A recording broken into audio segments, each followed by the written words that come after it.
Continuous coverage continues now as the Hartford Police Department and the community are all mourning this loss. And Channel 3 law enforcement expert Lieutenant Paul Vance is here with some insight on this tragedy. Thank you so much for being with us tonight. I know it's difficult for all of the law enforcement community out there. It certainly is. This is a tragedy that permeates throughout the entire state of Connecticut. Not just in Hartford PD, and they're all in our thoughts and prayers, but certainly all the surrounding police departments in our state and the people in the state of Connecticut. They're heartbroken over this tragedy as it occurred. And wondering how something like this could happen, right? You have a teenager living with his mom, getting pulled over, racing off, and now we have an officer dead. So what will happen in the investigation in the next couple of days, especially when we're hearing things like perhaps murder charges would be looked at? Well, certainly the chief did the right thing along with the state's attorney and had state police major crime detectives come in and assume the investigation, along with accident reconstruction specialists to come in and do the accident simultaneously.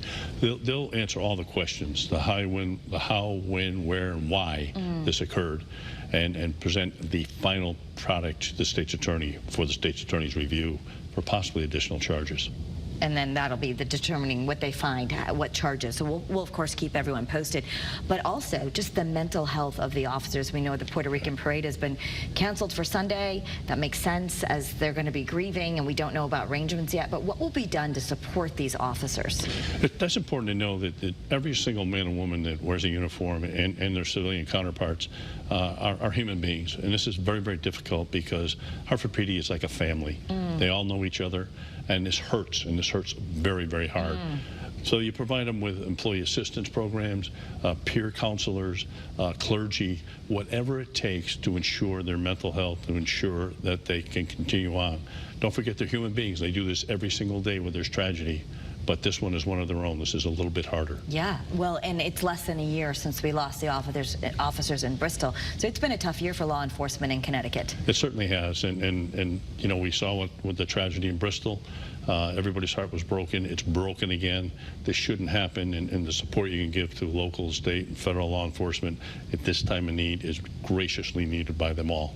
Yeah, and we do have the ability for people to send condolences and thoughts and prayers on WFSB.com. Does having known people who have gone through this, does it really matter when people are reaching out? That's one small thing we can all do. It makes all the difference in the world, because there's a lot of animosity towards law enforcement for many different reasons over the past few years, and just a little thanks for what you do, or we're thinking about you, or prayers coming your way, that helps. That makes a big difference, and certainly enhances the ability to get through this. All right, and we will stay in touch as the investigation comes out in the days and weeks to come.